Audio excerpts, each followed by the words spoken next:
이른바 김건희 여사 리스크가 이번엔 영빈관 신축 논란으로 옮겨붙었습니다. 영빈관 신축 지시는 김건희 여사의 의중이 담긴 게 아니냐는 게 민주당의 주장이죠. 거센 공세를 펼쳤는데요. 국민의힘은 민주당이 집단적 망상에 빠졌다며 방어에 나섰습니다.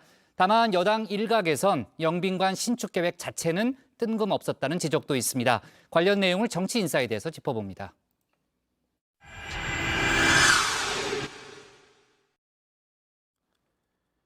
윤석열 대통령과 해외 순방길에 오른 김건희 여사. 엘리자베스 2세의 장례식 참석을 위해 영국으로 향했는데요. 김 여사의 패션, 지난번 나토 정상회의 때와는 스타일이 싹 달라졌습니다. 조문 외교를 고려해서 올 화이트에서 올 블랙으로 바뀌었죠. 화려했던 장신구도 사라졌습니다. 아직까지는 이번 순방에서 김 여사의 단독 일정은 계획된 게 없다고 하죠. 괜한 구설을 피하려는 대통령실의 의지가 읽힙니다. 김건희 여사 개인의 일정 여러 가지 문제 때문에 덮이지 않았으면 좋겠다. 우리 국민들도 좀 믿고 이제 텔레비 볼 수 있도록 TV 시청을 했으면 좋겠어요.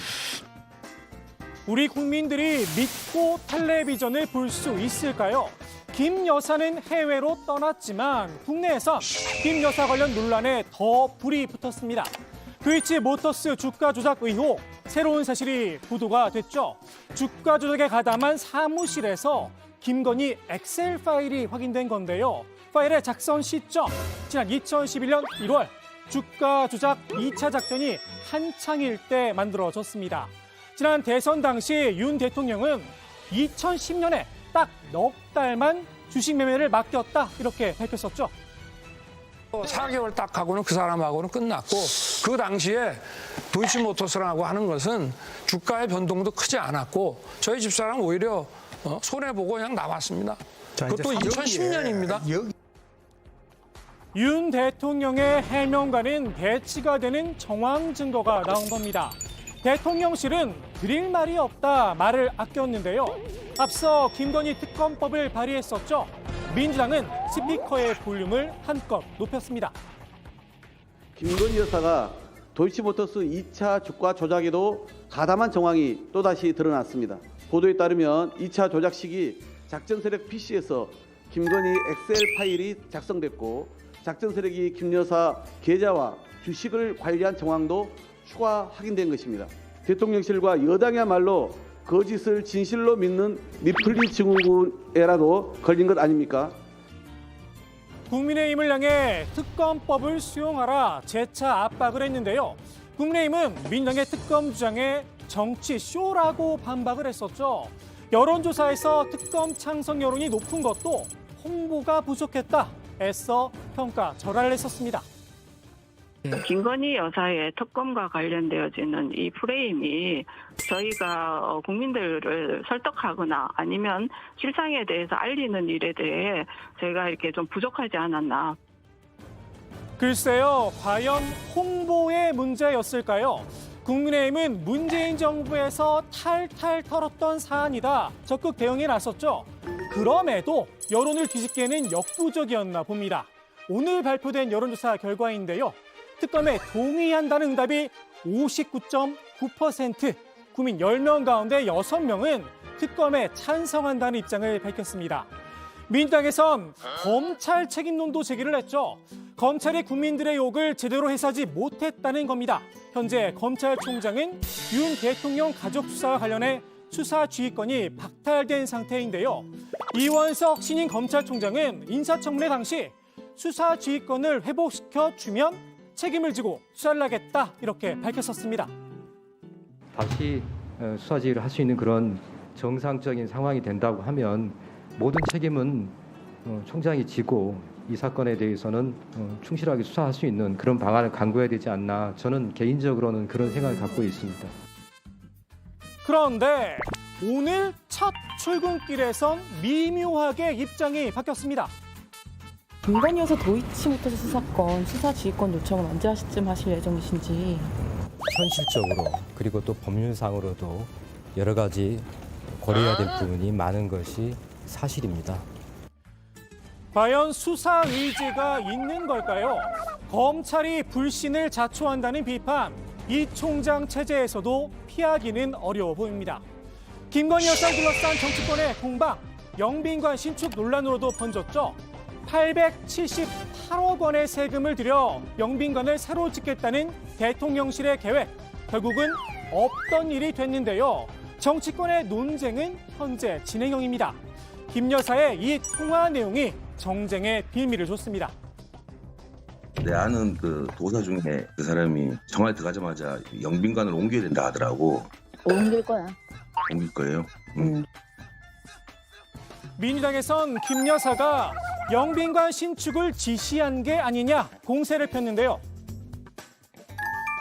이 내용으로 영빈관은 옮기기 시작하는 것이고 그리고 영빈관 예산이 만들어진 것 아니냐 이렇게 합리적 의심을 하지 않을 수가 없습니다. 무속인의 충고에 국민 혈세 879억 원이 더 들어가게 됐습니다.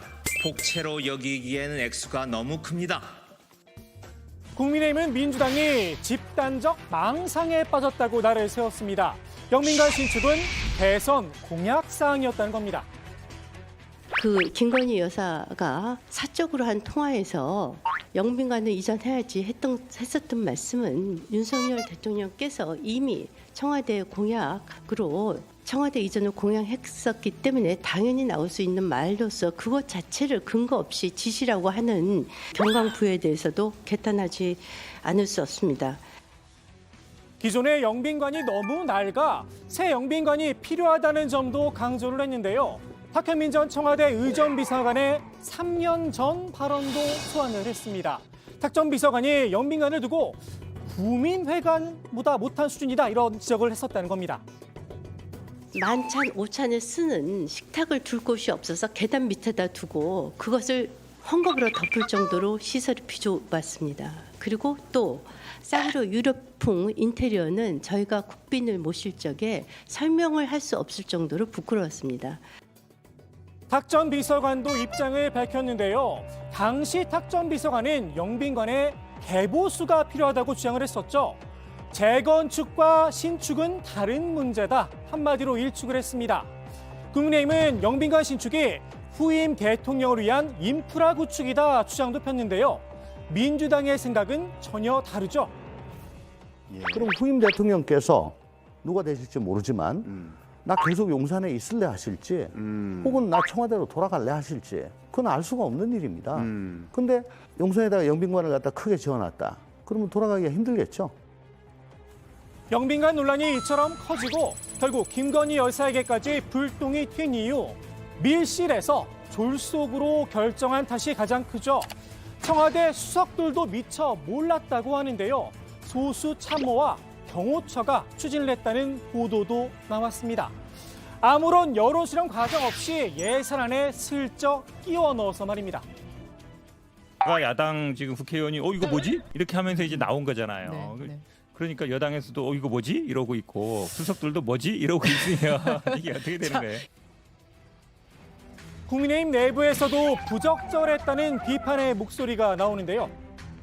영빈관의 신축 필요성은 좀 국민에게 시간을 갖고 좀 충분히 설명을 하면서 또 현재 민생이 좀 어려운 상황에서 뜬금없이 800억 원대의 그 영빈관 신축을 한다고 하니까 자연히 여론이 나빠질 수밖에 없다.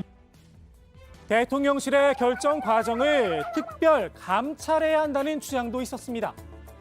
그러니까 이 어이없는 해프닝이 생긴 것에 대해서 일단 특별 감찰이라도 해야 될 것 같아요. 저는 기재부 예산 편성까지 가려면 걸쳐야 될 단계가 있을 거예요.